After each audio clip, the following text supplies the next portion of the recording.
Hello and welcome viewers, I'm Bhupendra Pantola, you're watching Business World. I have with me the famous writer and motivational speaker Mr. Shiv Khera with us. Thank you so much sir for being with us. It is a pleasure to have you. Uh, we live in a world of motivational speakers and self-help books. But there is something about your writing which people resonate a lot with. What would you say? What distinguishes you? What sets your writing apart from the other writers? If you can comment on it.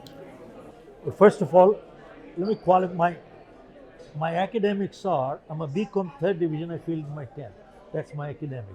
I'm not a professor, I'm not a research guy. Of course, I am research guy, but informally I've been doing all that stuff. So my writing basically addresses people issues, day-to-day issues which I went through myself. See, we had coal mines, we lost everything in India. I went US, started life with a bucket in my hand, washing cars door to door, and gradually started moving from there. So it was a tough call. And so what we talk of is day-to-day situation that people go through in life. I started 3 businesses with no money and I failed in all 3. And then eventually moved on with. So what it is talking of is failure is a part of life. See, you go look at any success story, there is enough failure behind it. See, most people see only the success. They never see the struggle behind the success. And that is really the key. So that is one part. And second thing is, there are people who are chasing money for the sake of chasing money, to hide the inferiority complex. See, they are keeping a score. You have so much, I must have more. You have so much, I must have more. You must have so, I must have more. So if I have less than you, you are superior, I'm inferior. See, they are competing, keeping a score. They sit on their money like a snake. They don't do anything for society. But there are some billionaires who want to make more. Why? Because they realize the more I have, the more I make. The more I make, the more I give. The more I make, the more I give. See, people like Warren Buffett give $40-50 billion to charity. People like the Tatas, 66% of their income goes into helping out people. So what I'm saying is there are people who are billionaires and still making more money only with the reason the more I have, the more I can give. And that is the most important thing, which is really this conference is all about, is money and a positive change. How can you have any philanthropy without money? Can you do any philanthropy with an empty stomach? Answer is no. So you have to be financially strong. Yes. You have to be strong no matter what. Tell me, in a hospital, they put the healthy people to look after the sick. They don't put sick people to look after the sick. So only the strong can look after the sick. So in order to do something for society, you got to be strong physically, mentally, emotionally, financially, spiritually. And that is really what is required. Okay. Post Shark Tank being introduced in India, we see a change in the mindset of a common Indian. More business, more entrepreneurial spirit is coming out. If you have to outline some of the attributes that a leader should have in order for sustaining a good business, taking forward the social responsibility part also, what would you comment over that?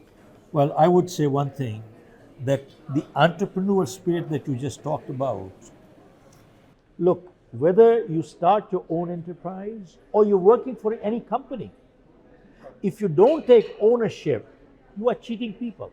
You are dishonest to begin with. See, even if you work in a company and you get a salary, people who take ownership, they progress further. They have a feeling of belonging and they look at the company as their own company and they take the company forward. That is entrepreneurial spirit. Just a salary does not decide if you're an employee or owner. A paycheck does not decide that. Accepting responsibility and ownership is what decides if you are an entrepreneur. And that is the key. And sadly, most people today, they just want to do only what they can get by with. Or many people don't even want to do what they get paid for. There's a very small percentage of people who take ownership. They're the ones who are leaders who move forward. All right. So on the first response of the question, I mean, you were talking about the failures in life. So what's your favorite failure? Which has, taught you like anything? If you, Selling life insurance was was probably the best thing that ever happened to me in my life. Because selling life insurance is one of the toughest sales. It is not like selling a pen or a house or a car. See, you can see pen, car, house, everything. But life insurance, you don't see anything. It's a concept. And selling that is tough. And you see 20 people, 19 reject you. They say, no, sorry, I'm not interested. 1 out of 20 or 1 out of 10 buy it. So you learn to face rejection in life.